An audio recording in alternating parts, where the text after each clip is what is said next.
So we get some accurate references as well to historical events. So, for example, Acts chapter 24, verse 27, Festus replaces Felix as procurator, 59 AD. That's referenced in Acts chapter 24, verse 27. We have Acts chapter 18 and verse 2, where we have the expulsion of the Jews from Rome by Claudius. This is mentioned specifically in Acts chapter 18 and verse 2. It is mentioned outside the New Testament as well. Okay? Acts chapter 11 and verse 28, we get a famine during the reign of Claudius, also mentioned outside of the New Testament. Acts chapter 12, verses 20 through 23, we get the death of Herod Agrippa I, also mentioned outside of the New Testament. Specifically, anybody know who writes about that little episode? Take a wild guess. Who else is really important in writing in the first century?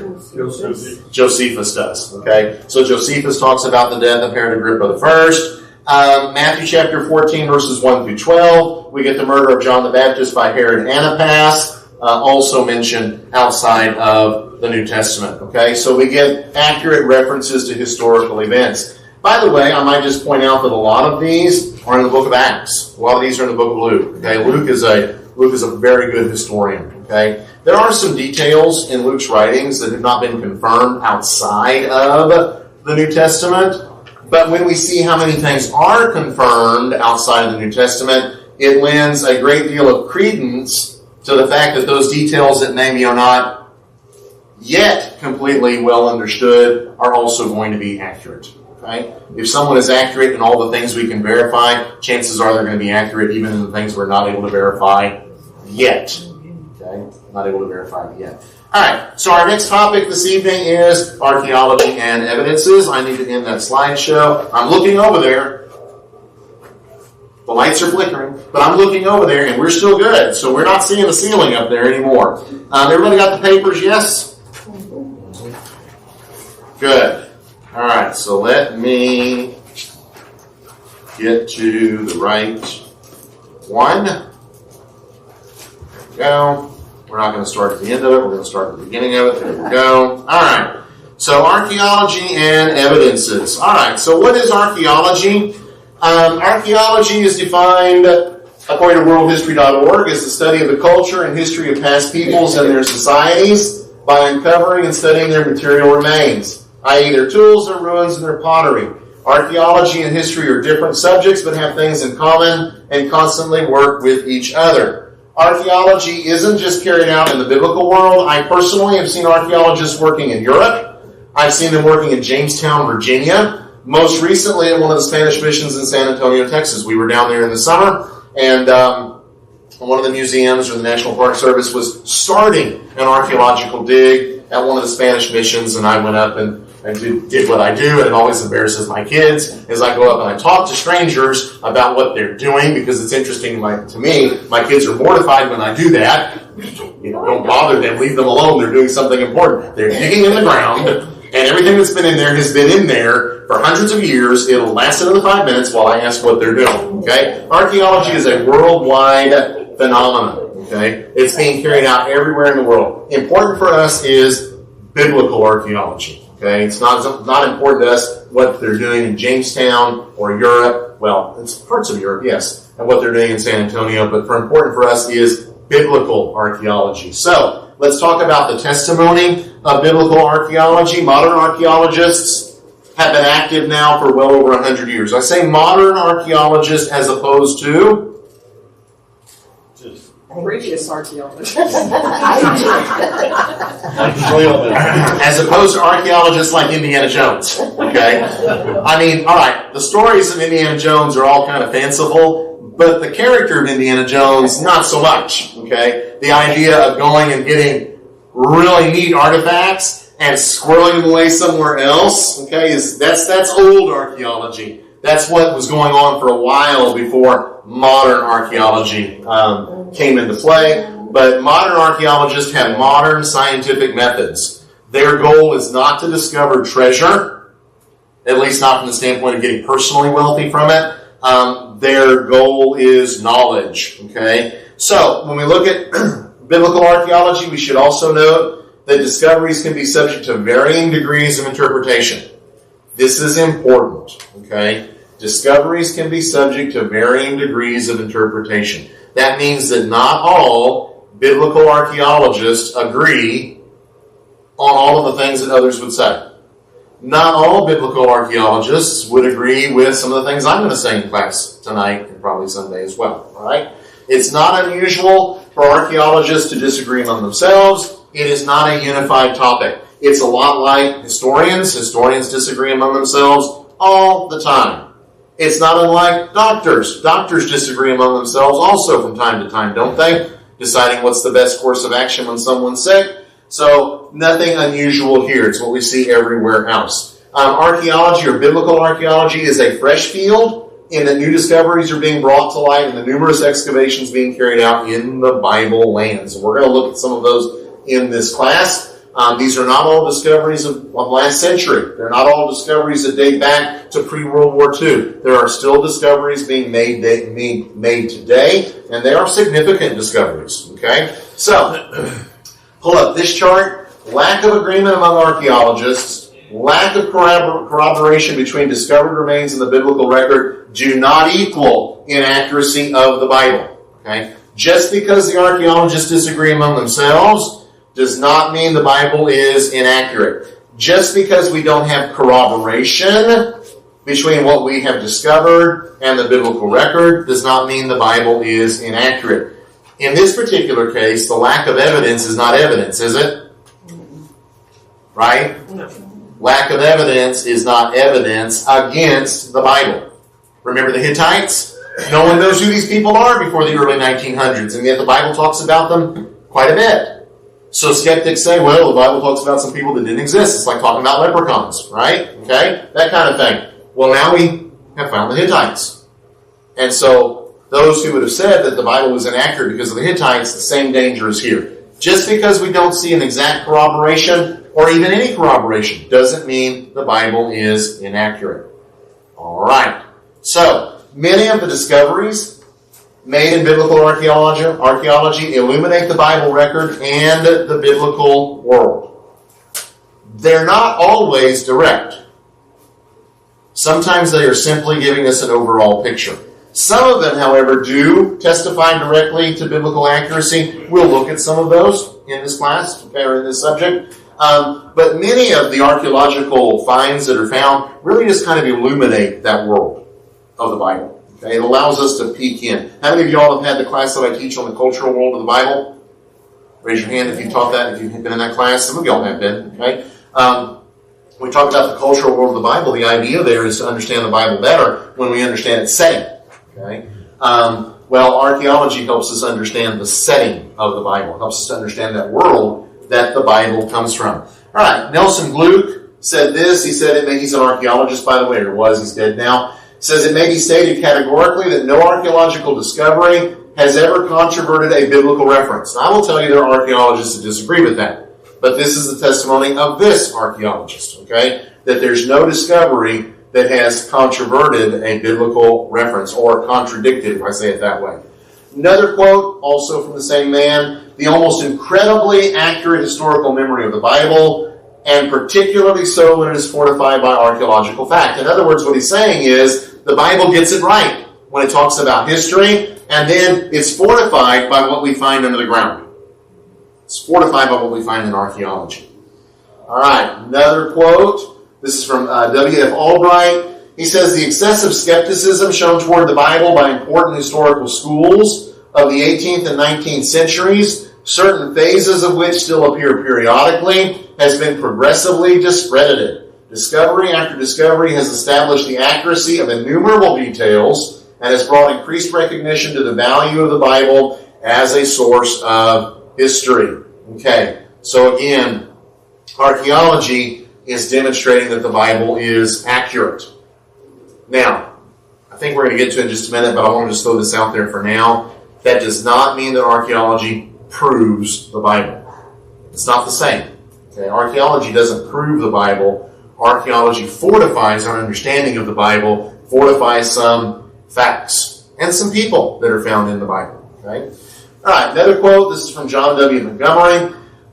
He says this, American Institute of Holy Land Studies, researcher Thomas Drobenup cautioned that where archaeology and the Bible seem to be in tension, The issue is almost always dating, the most shaky area in current archaeology and the one at which scientific a priori and circular reasoning often replace solid empirical analysis. So for archaeologists today, a lot of the contradiction or a lot of the argument concerns how things are dated. Okay, that's also true when you look at supposed evidence for evolution. It goes a lot to dating. Yes, Bob? Today is a very fortunate day for doing archaeology because you can take pictures, transmit it to many, many different people that are experts. And so you immediately get a positive review on it. Yes, technology has really changed a lot of things. There have been archaeological finds, maybe in the Holy Land as well, the Bible lands, but I know definitely in England and North America that have been made by aerial surveys. They find trenches and hills that people on their own would not have identified as such, but they're identified as such from the air. So our modern technology allows us better access to tools and better access to people who are experts in their field. I think I mentioned that the Codex Sinaiticus has actually been digitalized and is online. So think about what that does. You don't have to go now to where those manuscripts are housed to actually study them. You can do it online. You can examine them online. High resolution. I mean, we're not talking about the grainy images that you get off a lot of cameras in the old days, right? High resolution photography that allow large file sizes, but hey, the internet, right? So people can do that even from a distance. All right, so another quote. Recent archaeological excavations have illuminated Philistine culture. All of the somewhat cryptic information concerning the Philistines in the Hebrew Bible has proven correct, even though they are portrayed as, quote, the bad guys and are hardly the focus of the stories. Now that's a quote from a fellow whose name is William Deaver. William Deaver wrote a book, Has Archaeology Buried the Bible? And I would just point out that Deaver is not by any definition a biblical fundamentalist. Okay? And yet, he says what? Recent excavations have illuminated Philistine culture. Okay? And a lot of what we find in the Hebrew Bible has proven correct. So when the Hebrew Bible, when the Old Testament writes about the Philistines, now we're seeing in the archaeological record that indeed it is writing accurately about them. All right? Let's see. Another quote, lots of quotes. Hit that, Bruce. For the most part, the service which archaeology has rendered to New Testament studies is the filling in of the contemporary background against which we can read the record with enhanced comprehension and appreciation. Okay? And I would say that's really, really important because we're going to look at some finds that are, I think, pretty spectacular. Okay? But there's a whole lot of other finds that don't make their way into a presentation like this that aid in biblical studies. All right. So, this is one part of the biblical world as far as archaeology is concerned. Persian Gulf down there. So what's that country? In green, we're on the southern side. Modern day Iraq. Okay, it goes north into a little bit of Turkey, Syria, and then down along the coast. Okay, Canaan, and so on and so forth. That's one area of biblical archaeology. By the way, Egypt is not strictly speaking biblical archaeology. Okay? Lots of archaeology goes on down there, but its connection to the Bible is, in spite of having been in Egyptian bondage for a long time, that's not the main focus in that area. Right? Other area of biblical archaeology is the Mediterranean world. So again, that's the Fertile Crescent that we just saw in that previous picture is this right here. All right? But then you can expand it up through Asia Minor and into Rome. That would be an area of biblical archaeology as well. Secondary. Okay, primary is definitely Israel, Syria, and Mesopotamia. All right. So, any questions so far? I spoke very quickly. I'm going to look at my camera. It's still not pointing at the ceiling. Good. All right. Let's talk about the Old Testament period then, and we're going to start off with the walls of Jericho. By the way, if this is sounding familiar to y'all, is this sounding familiar to any of y'all? All right. Okay, because this is the lecture I do in archaeology of the Bible. Okay, except it's expanded. This is an expanded version. All right. So, the walls of Jericho. Let's talk about those. Jericho, of course, is the first city conquered when Israel crosses to the west side of the Jordan River. It was a significant city both because of its location and because of its strength. It controlled the fords over the Jordan River. All right? That's how you could cross the Jordan River, especially when the river was in flood stage. That was a very important area. So Jericho controlled that. It was a significant city. Israel doesn't come in from the south. Israel doesn't come in from the north. Israel comes in from the east, opposite Jericho. That's the first city they conquered. Okay? So it's got a good location. It's got a strong location as well. Let's go ahead and go in our Bibles to Joshua chapter 6. And we'll read just these verses. So Joshua chapter 6, verses 1 through 5. And then we're going to read verse 20. Now Jericho was shut up inside and outside because of the people of Israel. None went out, none came in. It was under siege. And the Lord said to Joshua, See, I have given Jericho into your hand with its king and mighty men of valor. You shall march around the city, all the men of war going around the city once. Thus you shall do for 6 days. 7 priests shall bear 7 trumpets of ram's horns before the ark. On the 7th day you shall march around the city 7 times, and the priests shall blow the trumpets. When they make a long blast with the ram's horn, when you hear the sound of the trumpet, then all the people shall shout with a great shout, and the wall of the city will fall down flat. And the people shall go up, everyone straight before him. All right, now let's go down and read verse 20. Let's see. 20. So the people shouted, and the trumpets were blown. As soon as the people heard the sound of the trumpet, the people shouted a great shout, and the wall fell down flat. So that the people went up into the city, every man straight before him, and they captured the city. All right, so some photographs. This is Tel Jericho. It's what's left of the ancient city of Jericho. In the background, you have the modern city of Jericho. Okay? To give you an idea of the scale, we've got a little minibus here and a tour bus over there parked in a parking lot by the Tel. The mound itself covers about 9 acres, including its fortifications, stands about 70 feet above the valley floor. Mostly consists of this, a Tel, it's an artificial hill. Okay? It's made after years and years of occupation on the same place. Right? It's a distinctive shape. The Tel mostly consists of disintegrated mud brick from houses and walls. There have been numerous excavations since 1903. So 1903, starting in 1903, we have excavation after excavation after excavation of Jericho. Alright, so this is an artistic rendition of Jericho just prior to the conquest. Notice some things about this. There is a lower wall built on top of a revetment wall facing a ditch. Okay, we would call that a moat.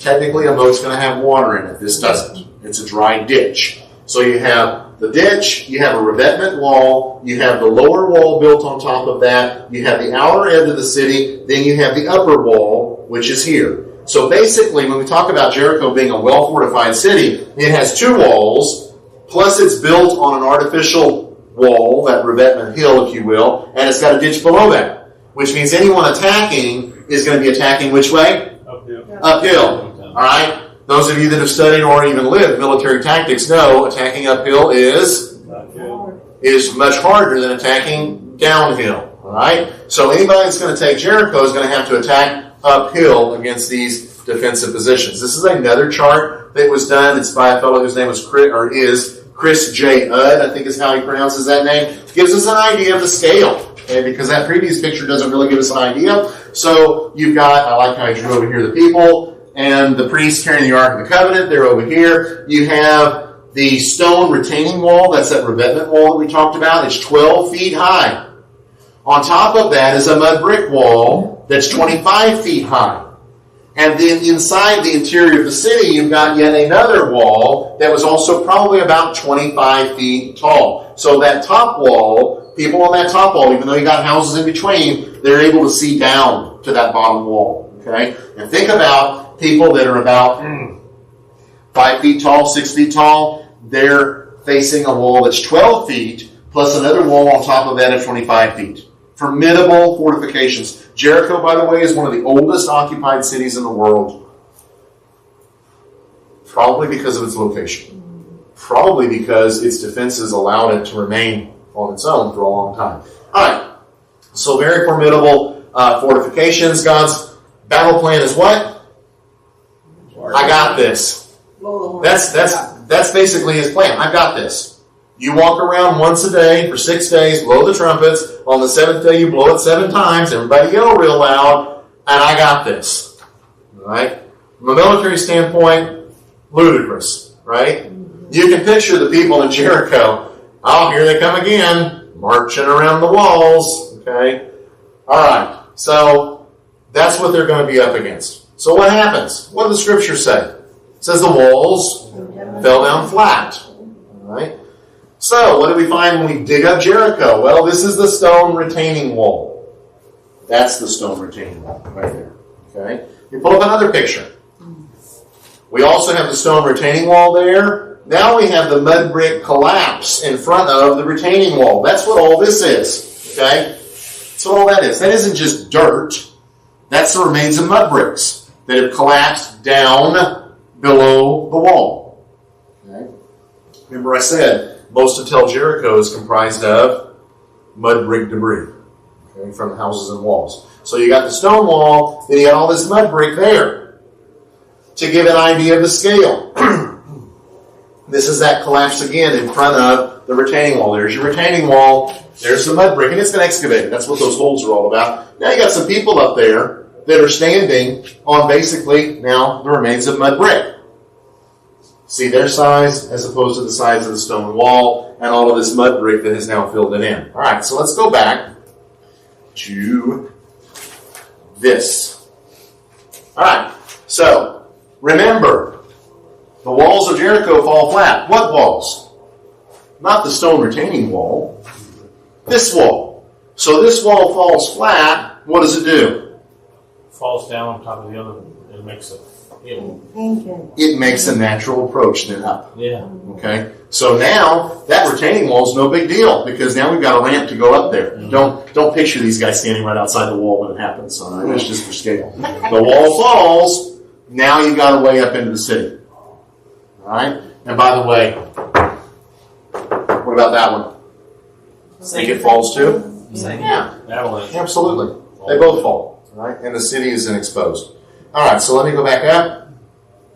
So archaeology exactly confirms what the book of Joshua tells us, okay, about the conquest of the city. Something else that we read about is that the city is burned. This is the burn layer in excavations of Jericho. Anytime a city is burned, there's a layer of ash, a layer of rock and whatever that's been exposed to fire has been burned. They find this when they dig. There's the burn layer. What does it date to? Dates to the conquest. Okay, because the city is burned. Another interesting thing about Jericho is these grain jars with grain in them. The Bible tells us that this is all taking place during the time of the harvest.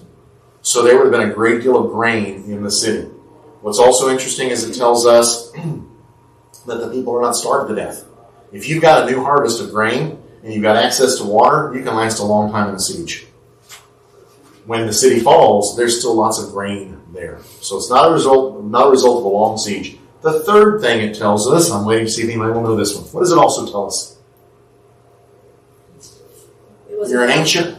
What? It wasn't long enough for them to eat their food. The siege was not long enough for them to eat the food. Very true. What else does it tell us? You're an ancient army.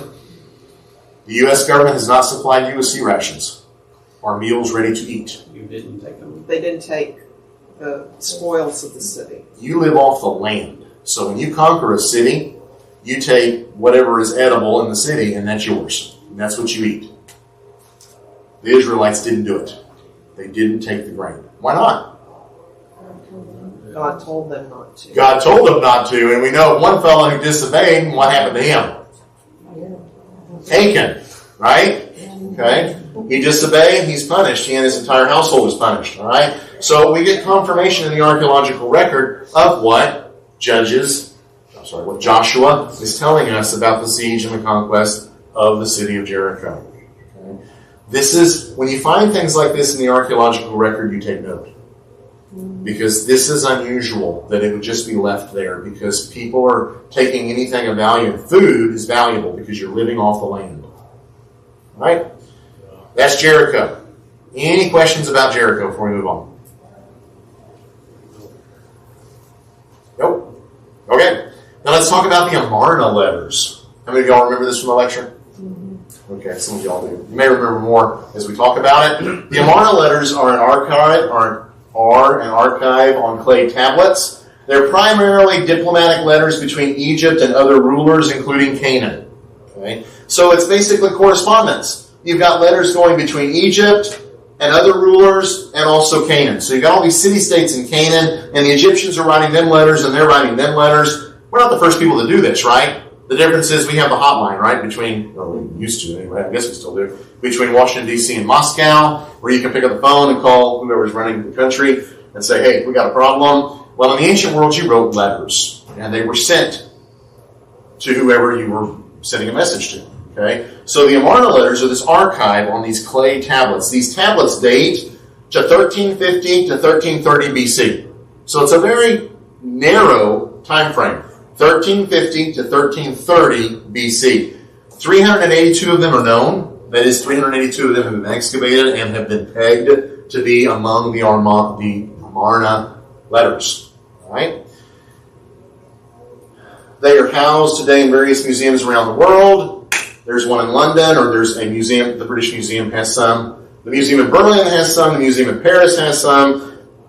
The museum in Cairo has some. There are others elsewhere. So if you happen to find yourself somewhere else in a museum and you see a display of the Amarna letter, or this is an Amarna letter, now you're going to know what it is we're talking about. Okay? They are written in Akkadian cuneiform, which is the language of diplomacy at this time. So it's not written in Egyptian. It's not written in the Semitic languages of the Canaanite cities. It's written in Akkadian cuneiform because that's like French in the 1800s. Everybody spoke French if you were a diplomat because that's what you did. What do you do today? What language do you speak today in diplomacy? English. Okay? And Chinese. French, because the French really hang on to that. Okay? So you got NATO. What's the other NATO? Have you ever seen the signs NATO? What's the other abbreviation right underneath it? OTAN. What is that from? It's from the French, okay, because the French still insist on certain things being in their language. But in the ancient world at this time, it's Akkadian. That's the language. And so everybody learns Akkadian, and they message back and forth in Akkadian. There are no letters from Jericho. We've got all these other letters. None from Jericho. Why not? Because according to the biblical record, it had already been destroyed. There wasn't anybody there to write letters to the Egyptians anymore because they're all dead. Okay? And Israelites do not occupy the site. That's also significant. Israelites do not occupy the site. Okay? God not only destroys it and takes it as his, he says you're not going to live there. It's not going to be occupied until much, much later in the biblical period. All right, so here we have an example of one of these Amarna letters. It's EA 299 if you're looking for the reference for that. And I think I have some notes here, so give me just a second and see. I do, but I don't need them, so I'll just do that. Okay, so this is what the text says. The text says, to the king, my Lord, my God, the sun from the sky, flattery. Okay, that's what this is. Message of Yapahu, the ruler of Gazru. Gazru is Gezer. Okay, in Canaan. The ruler of Gazru, your servant, the dirt at your feet, the groom of your horses. Truly I fall at the feet of the king, my Lord, my God, my son, the sun from the sky. 7 times and 7 times on the stomach and on the back. Okay, he is really what? He is really flattering the Pharaoh of Egypt. Okay, I have listened to the words of the messenger of the king, my Lord, very carefully. May the king, my Lord, the sun from the sky, take thought for his land. Since the Hapiro are stronger than we, may the king, my Lord, give me his help, and may the king, my Lord, get me away from the Hapiru, lest the Hapiru destroy us. So, what's Gezer's problem? Israel. Most likely, Israel. Okay. There is some discussion among archaeologists whether Hapiru and historians, whether Hapiru are the Hebrews or not. I think, given the context, given what the Bible tells us is going on in Canaan, I don't see who else it could be. Okay, so Gezer is is appealing to the Egyptians for help because these Israelites are trouncing all over Canaan, and we're concerned about ourselves. And so they send the letter. That's housed in the British Museum, by the way. All right.